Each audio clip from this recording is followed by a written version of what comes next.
All right, everyone. Welcome to a live edition of the WGSN-DB Going Solo Veterans Corner. And of course, I am your host, retired Army First Sergeant Paul Holbert. And we're broadcasting kind of a special edition of the show today because we have three veterans that we wanted to get on, and we worked it out with them and their organization so that we could have them on. And I'm going to introduce you to them in just a minute. But of course, first, I wanted to welcome our audience for joining us again today and thanking you for all your participation in our show because it's you folks that help make the show. So we appreciate your participation and the information and suggestions you send to us. I also want to thank you, too, for helping us be listed in the top 25 podcasts to watch up here in Northern Virginia. In fact, we were recently just listed as number 12 in the top 25. So I want to thank all of our audience for helping to make that possible. Of course, I also want to thank our sponsors, Quest Jewelers from Merrifield, Virginia. For those of you who have not watched before, I talk about them all the time. Quest Jewelers is a fine quality jewelers. They make custom pieces. So you need to contact Wantane there. He and his staff will be glad to help you. They've got some beautiful pieces. And let's see, we're in September. Still a little ways away from the holidays, but it's never too soon to start that holiday look.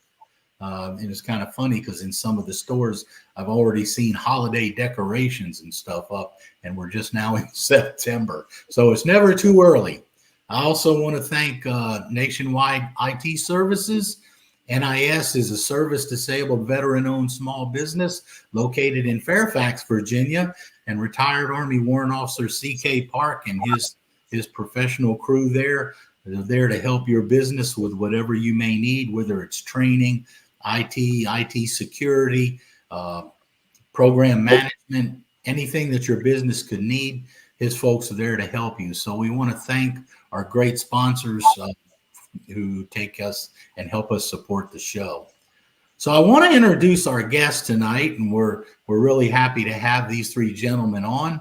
And I will just very briefly state they're all Air Force veterans, all retired with a combination of over 70 years of service to the country. And we're so happy to have them here. And we have tonight, of course, retired Colonel Richard Koehnke. We also have retired Colonel Jay Steinmetz and retired Senior Master Sgt. Ed Benson. And as I said, all Air Force veterans. And I think we've got some pretty interesting information to have them share with us today. So, gentlemen, first of all, I want to thank you for taking the time to come on the show and join us. You're very welcome. There we go. Yeah, don't be afraid to step in now. But no, in all seriousness, it's great to have you three guys on. And you know, I didn't want to go too much into your backgrounds because we're going to talk a little bit about this. But one of the first things I wanted to just ask all three of you, and you know, it doesn't matter. Well, Ed, I'll tell you what, we'll start with you just to kind of start off. But what prompted you to? I know you served during Vietnam as well. What prompted you to join the military at that time? Well, I was tired of going to school. I hadn't been accepted in any colleges at that point in time, at the end of middle of my senior year in high school. So I started looking around to see what might be. And of course, Vietnam was building and took the tests and everything else. And some of my other service brethren asked the question, and I tell them it's quite simple. I had the scores that allowed me to choose, and I chose the Air Force. Yeah. 1965 was when I started. Well, yeah, I looked at your bio and saw the years, and I went, "Wow, you were in the military when I was just a kid." So Jay, I know you attended the Air Force Academy, correct? That's correct. I was really looking for the educational level. I've gotten offers at a couple of colleges. Just the facilities and abilities there at the academy were so great. I chose that, and of course, learning to fly and all the other things that come with that. So we're pretty pretty phenomenal too. Okay. I'm going to ask you if you would, Jay, when you talk, if you could maybe try to speak up just a little bit more the next time we talk, but that's okay. So, I recently had a guest on who was living in Colorado, but got an appointment to a service academy, but went to West Point lived in Colorado Springs and ended up going to West Point and went the opposite direction. So, okay. All right. And, Richard, what about you? I know you were flying as a pilot while you were in Vietnam. How did you come to be an Air Force flight guy? Well, I was going into my junior year in college. The lady that I was dating at the time, my wife, says you're wasting your money going to school. Go find something that's interesting. I saw things talking about aviation cadets and flying. That's where I got. That's how I got into as a cadet. And ended up kind of like flying. Turns out I decided to stay as long as I was flying, and I got out 31 years later. Okay. Yeah, so it's kind of interesting that it's compared to some of my younger veterans I've had on the show. What I thought was interesting for you, Richard, is I was amazed to see that you flew over 280 missions over 2 tours while you were in Vietnam. When you're flying F-5, that's what you get. I mean, that's just the way it goes. Although I got fortunate, I could fly other missions, but the 100 up over North Vietnam, that counts. So after that, they kept me around and I kept flying. As long as I was flying, I was happy. Sort of happy. Yeah, well, I know you mentioned the ring around Hanoi, and I'm assuming that you were talking a little bit about that anti-aircraft ring they had set up around the Capitol at that time. Is that what you were talking about? Well, they had very high defenses around the Capitol, obviously. But when we got into it, we finally got an order to let us to go to near downtown to bomb the Old Over Bridge. And I had to do some targets on the other bridge. And when I started pulling out, turn around didn't sound like a good idea, so I just kept going. And I got a nice look at downtown Hanoi. And I kept thinking to myself, look at all those shells up there going on. They must not know where I am. Later on, I calmed down a little bit and realized that all the shells are up there. They came by me on the way. So you're referring to the Dahmer Bridge, correct? Yeah. All the Yeah. big French bridge. We carried most of the traffic from China to Yeah, I mean it's incredible to talk to someone who had flown that many missions while they were there, because you see so much, you hear so much about what was going on over there and how the pilots really had a rough time at times flying all those combat missions. So when I saw that you had flown that many missions, I thought, oh my gosh, that's just incredible. So Ed, I know that you spent a tour in Vietnam as an air traffic controller where you had a base that had one single airstrip. I was not an air traffic controller. I was an electronics technician.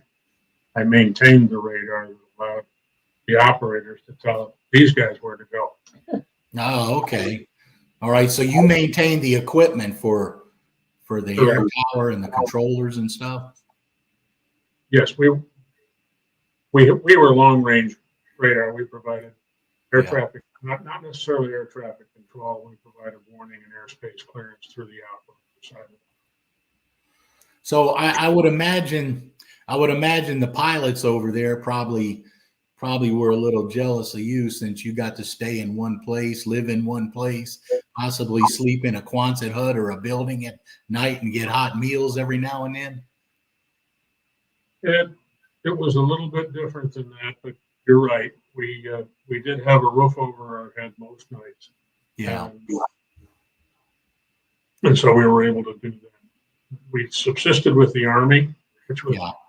across town from where we were billeted, and that was a unique experience in and of itself, because they expected us to pay cash for what we ate. That was a little bit strange. 57 cents for a breakfast box of cereal. You mean to tell me they were charging you over there for your food? Absolutely, but we got paid for it, so it was just Yeah. kind of an exchange. They wouldn't pay the Army. I think that's kind of incredible in a situation like that. Now, I will tell you, when I was in Desert Storm, I was assigned to the 2nd Armored Cav Regiment, and we had 2 Air Force forward air controllers, calling in fast movers and air support, because we had our own Apaches and Cobras, but they would call in the fast movers, so they'd be calling in people possibly like Jay and Richard at the time that we were over there. And I had an interesting conversation with one of the guys, and he told me that, he said, this is rough out here, because we were living out in the desert for 6 months. And he said, I'm kind of used to being back near the port, living in the hotel, until they sent me out here with you guys. So that was kind of always the joke. The Air Force guys always hated hanging around with us Army guys, because they did not like the living conditions. There's some truth to that. What's that? All my cousins were Army guys. They are Rangers and they parachuted. They ran around the ground all the time. I got ready to go, and I said, I don't like sleeping on the ground. The last thing we were going to do is march, and the Air Force didn't march. So that's where I was. Ah, okay. So you got a little taste of some of that too, then. Oh, yeah. Yeah. Yes. I mean, no, it's just amazing though. It's as I talk with you guys, and having spent, my time in the military, I had a younger brother that was in the Air Force for 8 years. And, to just kind of laugh about those intra-service rivalries that we have going on. So when Jay, I want to ask you, you graduated from the Air Force Academy, and then you ended up flying C-141s. Is that what you were doing? But it seems like most of yours was, a lot more of yours was Cold War action, when the wall came down and you were flying missions into Russia and Eastern Europe. It was. I flew 141s all over the world. We did the nuclear airlift role as well, which was an interesting twist. And then later in my career, when this wall came down, I was flying Learjets and Army King Airs and Army UH-1 through all of Europe, East and Western Europe, the Warsaw Pact, all through Africa, and all through the republics of the Soviet Union. And that was a pretty interesting time. Yeah. Because we would land, and now with double the number of Americans in the country just by landing. So, and that was on a Learjet, not a 141. So, they were exciting times. Wild west of diplomacy. Well, I remember. Yeah, I mean, I remember Europe. My first tour in Europe was was before the wall fell down, and then of course when I went back for my final tour, it was after, and it was completely different missions, because one of our missions, my first tour, was responsibility to guard one of the gaps over there from a Soviet or West or Eastern Bloc invasion. And then when we go back the next time, the wall's down and things are open, and it's just a completely different situation. But I think you also mentioned that some of the missions you flew, you were carrying hazardous cargo and materials, looking for nuclear related materials as well. Yes, I did do that. I was a member of what's termed as the Prime Nuclear Airlift Force, and the designated number of people, one squadron usually, that airlifts nuclear materials and equipment other hazardous missions where all the airmen are cleared at higher security levels, and have more experience dealing with special handling. Yeah. Okay. Well, it kind of gives me pause too, because I spent most of my career as a nuclear, biological, and chemical warfare specialist in the Army. My first enlistment, I was in a field artillery unit, and we actually practiced. We had a section that practiced specifically to fire battlefield nukes out of a 155 howitzer. So, I got a chance to kind of see some of that stuff up close. So it's always kind of amazing the things that they have us do in the military. So I just want to ask you, Ed, share with us, if you would, what was one of your unique experiences you had while you were over in Vietnam?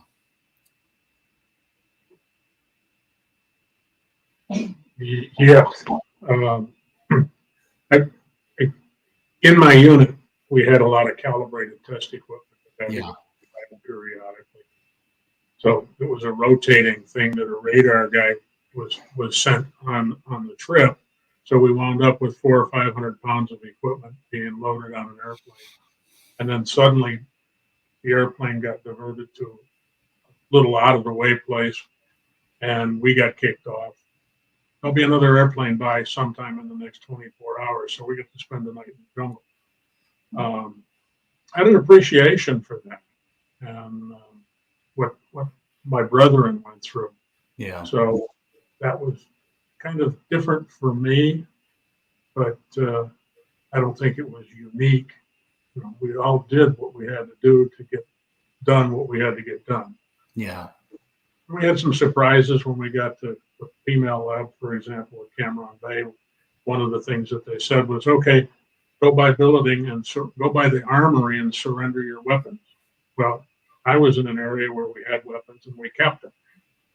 And they didn't want us to be on Cameron Bay, for example, with our own weapons. We were protected by the security police force. Yeah. Well, some of us didn't necessarily believe that very well. But that was one of the things that we had to do. And it was interesting, but it was kind of another day in the life of. Another day in the life in uniform, right? Absolutely. So, Richard, was there any particular mission or experience you had that kind of really sticks in your mind or made an impact on you? Well, we were talking about the night in Hanoi. I was, when that frag order, Legion order came in, they're going through, people were going to go. You've only got 25 missions off, you can go. They're throwing all these people out. Why not 9 missions period? And I said, well, I'm going to go get some coffee. I ended up going with the leader of the band, getting one of the elements. So my 9th mission was to do a bridge. So, and that's the first mission I fit in the ring, right? Six pack to the area. But then it was kind of an exciting day. And you got this ton of the van stands that had guns, and you got one of those. So I guess it was whatever I wanted to do like that. I mean, you just didn't get out of there without getting shot. So pulled over the bridge and we put it down. One of the most beautiful sounds you hear was the force commander coming after us, saying the bridge is down. That Marine meant a lot to all of us. Go in there, get it, and get out of that. It's like I said, it's always amazing to talk with some of the pilots, especially I've had a couple of friends who were, pilots during Desert Storm and Iraqi Freedom. But it's always amazing to talk to the pilots and hear some of the things that they've done and some of the things that they've experienced. So Jay, just during your time when you were flying around, the Soviets, I still remember my time in Bosnia when I was on the ground and we had to take a convoy through the Soviet sector to one of their bases. Was there anything different at that time that you remember with your experience with the Soviets at that time that stuck out to you? Oh, absolutely. I flew almost all of the first U.S. missions into the Warsaw Pact nation and the Soviet Republic after they came apart. And everything was different.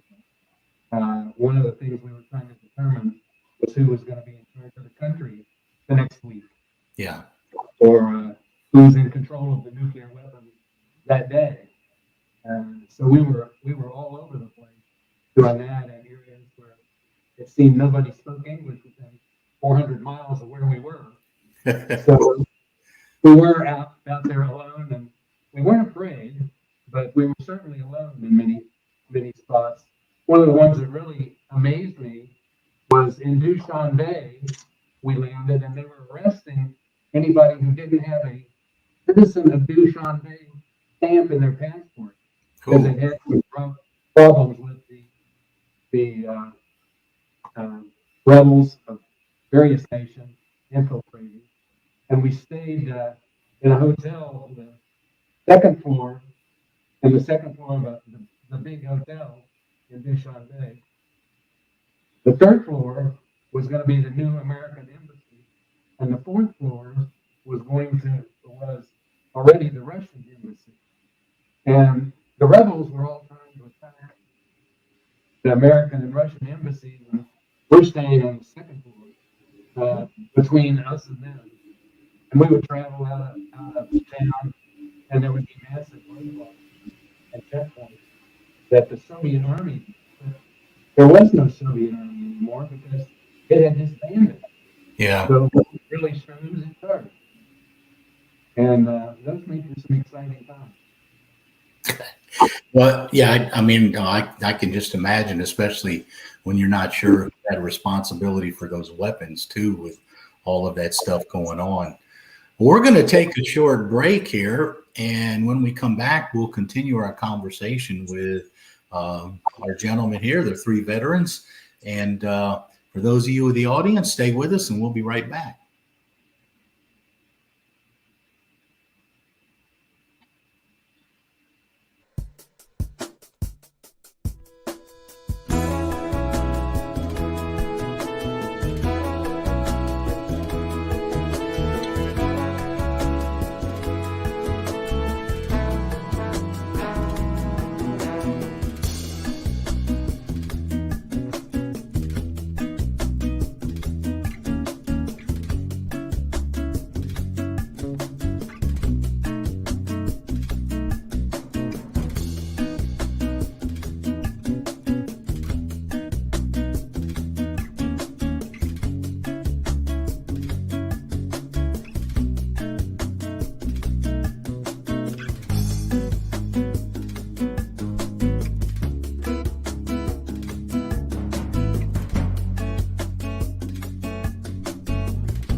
right, welcome back, everyone. And you've been watching the WGSN-DB Going Solo Veterans Corner, and we've been in a discussion here with three of our wonderful Air Force veterans with a combined over 70 years of service to the country.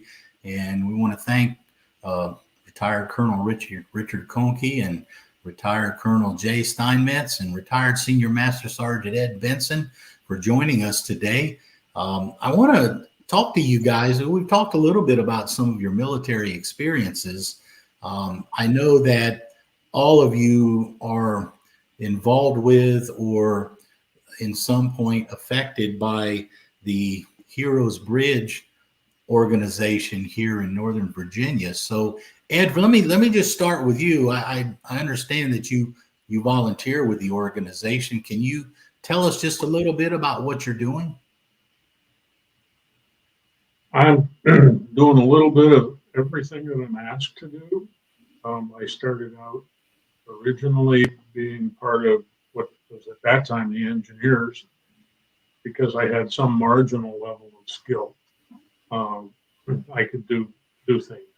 I've built handicapped accessible ramps to ADA specification for several veterans. I've cleaned gutters, I've cleaned showers, I've done everything but windows. I've helped Jay get back and forth to a couple of his medical appointments when I'm not committed to other activities.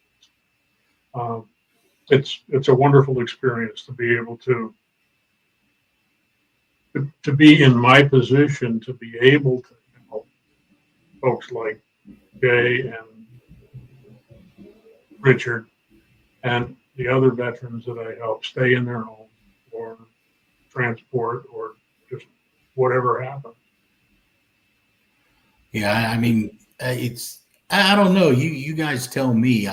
A lot of the veterans that I have on the show that I talk to, they all talk about wanting to be able to continue to give something back, either to their community or their fellow veterans.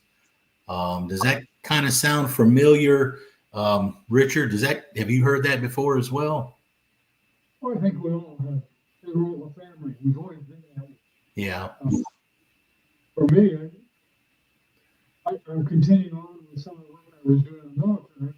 So being a consultant, that was okay.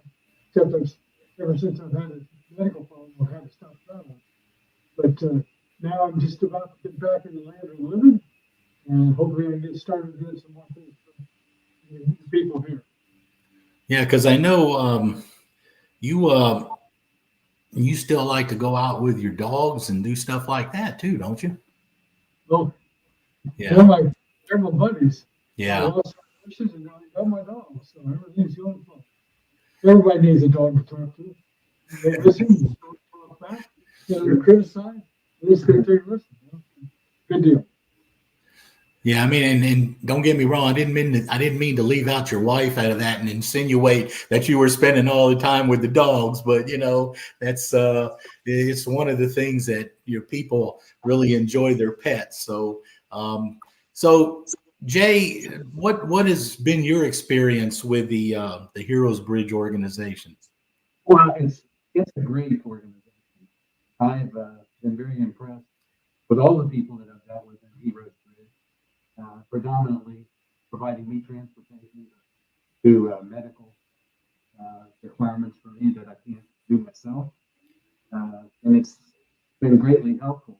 But to be around veterans, around a group of people who have been dedicated to service through their whole life, who have an appreciation for your kind of lifestyle and who have lived that lifestyle themselves, it's lifting, because just the communication with those people has been very, very beneficial.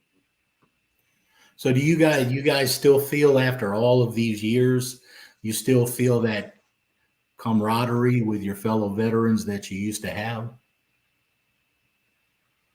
That's how we lived. Yeah. That's how we lived. Take care of each other. But the nice thing about coming here, you get to talk to more military people. He has people who listen to you tell the lies about what you did. Yeah. Yeah. I think that comradeship that we feel, you're right. I think it's something that we never lose, because that's when they approached me about doing this show. Um, that was how I looked at it. I said, this is my opportunity to stay linked to veterans and veteran causes and things like that. And all the veterans that I have on here to a person all talk about that camaraderie, and some of them that are not quite hooked into the veteran community talk about how much they miss it. So I'm assuming that all of you still enjoy your time off. And Richard, I was just mentioning the time that you spend with your dogs and doing things like that. What about you, Ed? What do you like to do in your free time now? I'd like to have free time. Hearing. I carry a business card that says volunteer. Okay. And Forest Bridge is one of about 5 places that I volunteer regularly. Oh, wow. Okay. I do disaster response work with faith-based ministry. That is 2 days a week when we're in garrison. When a disaster strikes and we deploy, I was gone about 200 days last year. My wife is very supportive of that, unless something breaks, and then I get red hot phone calls. I just came back from a week in West Virginia where I was helping rebuild a church. Oh. I'll be leaving on Saturday to go to Tennessee to meet 6 of my closest, best personal friends, 4 of which I've never met before, to build hiking trails in the Shenandoah. Yeah, sometimes I think I'd like to have some time off. I spent 24 years in the Air Force in community service, and I looked at it that way. Yeah. I went to work in industry. I was able to still do some community service while I was working there. I accepted a buyout into retirement in 2016. And one of the things that I was told was, make sure that you got something that causes you to get up every morning. Yeah. And not spend time on the deck with a cup of coffee and a newspaper. And I think I've succeeded beyond my wildest dreams. Yeah. Yeah, it sounds like that you're staying pretty busy. So Jay, what about you? I mean, what are you doing in your time that you have? Well, I don't have a lot. I bounce between one medical session to another. But time with the grandkids, my children, is always precious. I'm trying to write some of my experiences now. Which is not an easy task, since I can't see enough to read the material I'm writing. It makes it a challenge. But Yeah. I'm putting that material together. Those stories and tidbits will be helpful for others as well. Okay, so Richard, do you have any plans to do any traveling with your wife still, or are you guys just mainly relaxing and enjoying the dogs and the sunsets? We just got back from Athens, Kansas, to go to the big Earhart Museum and the Forest of Freedom. So we travel everywhere. I get to fly with her every once in a while. Or we go flying. So we do just fine. So we don't have to stay put.